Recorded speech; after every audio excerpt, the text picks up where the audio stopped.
It's an interesting time to talk to you, Marc, because you heard it from the Treasury Secretary. He's got his eyes on private credit. More activity has moved out of the banking system into firms like yours. What did you make of his remarks? Well, it's great to be, I couldn't be in a better place than with you at Milken, and what incredible people here talking. You know, I think the role of private credit, which is acknowledged in those remarks, is a good one for the economy. Of course, we want a healthy banking system, and you and I have talked about this. We're happy to have the banks in the market and be active. But private credit has clearly proven its mettle and proven its worth. We are a big part of stabilizing available capital in the marketplace. And you can see it over the last 5 years. Every time there's been a meaningful disruption, and the public markets, even this last month, right? We had syndicated markets go for the longest time in 10 years without launching a syndicated transaction. We're open for business, we have capital, and we're lending. Well, to that end, it's interesting. A few days ago, you had told me, when I asked if there are restructuring opportunities, will you step in? Will you step in with large dollars into those types of financings? And you unequivocally said yes. So my question is, how much do you think you're going to be deploying this year in terms of helping companies navigate this storm? Yeah, and I love that phrasing, because that's the way we often talk about it. It is about navigating the storm, and storms come and storms go. They may be severe, but the key, of course, is to navigate to the other side. So we're very available, very front-footed. We're lucky because our portfolio is in great shape. So we start from a really healthy place, and we have a lot of capital to invest. So we'll be very active. Now, the question, of course, will be how big is the storm? And that's hard to know, but that's also, again, from a Blue Owl point of view, sort of why we exist, which is to deliver for investors results that are stable, predictable, protected from that kind of storm. But what type of storm do you expect? You know, look, sitting here today, trying to be bottoms up and data driven, at this point, things are still going well. Our companies are still performing well. Now, we're a very domestically focused firm. So I always like to acknowledge, you know, one's perspective obviously influences, you know, the view. And so from where we sit, you know, we have most software is a big part of our business. Software doesn't have a supply chain.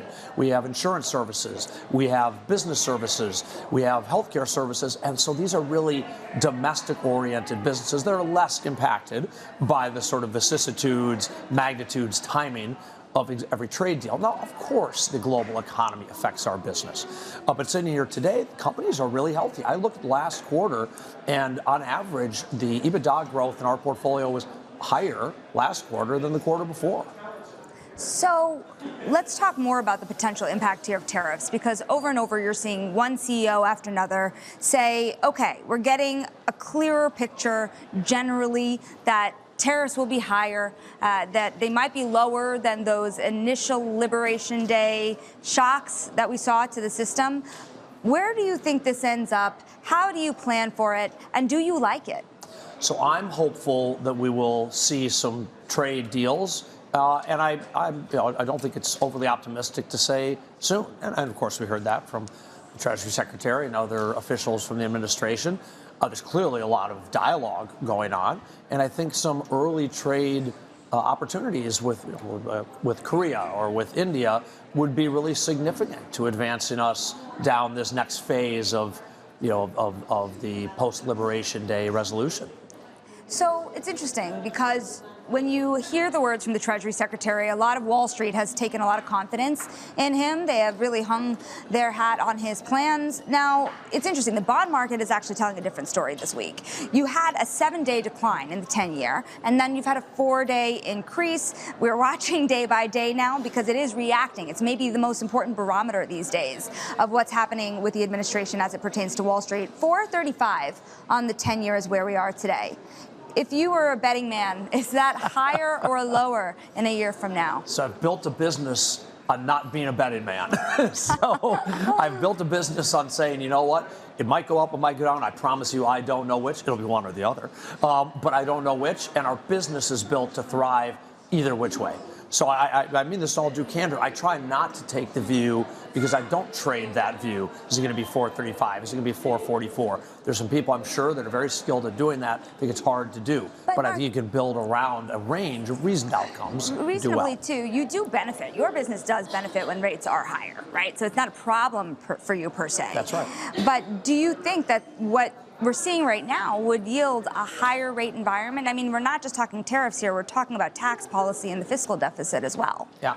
Well, look, we're in a what I hope will prove to be a continued strong economy. We have some uncertainty here. We have this storm that we have to get through, but I hope it'll be continued strong economy. That would certainly align with generally higher for longer rates, and that would remain kind of an overall view. So whether that's higher or lower than 435, I don't know. But what is notable, not to be lost in all this, and the audience knows it well, but 435 is a pretty normal number. It's only because we all lived for years and years and years with like wild numbers like 0 that this seems high-ish. 435 is actually not far from the long-term average.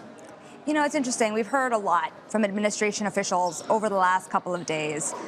By and large, what do you think of the policy? Do you buy the strategy? Look, I understand the need to reform trade.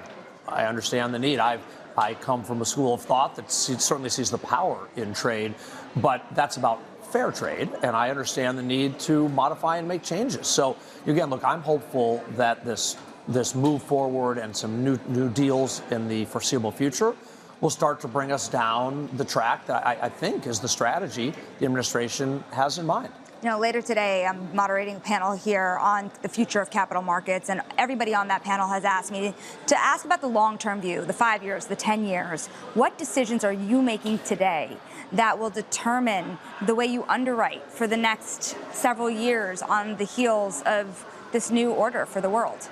Well, look, that's a great way to phrase it, because we're in the long-term investment business. The short-term turbulence, that's part of what we're built to just see our way through.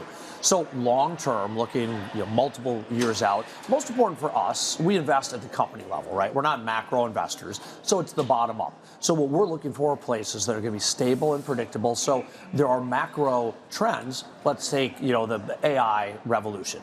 It's real. There's going to be some really interesting things on the cutting edge, but I don't know which of those will work. What I do know for sure is that there's hundreds of billions of dollars needed to invest in the infrastructure, the data centers, and that's where we specialize. The hyperscale data centers that will underpin this AI revolution.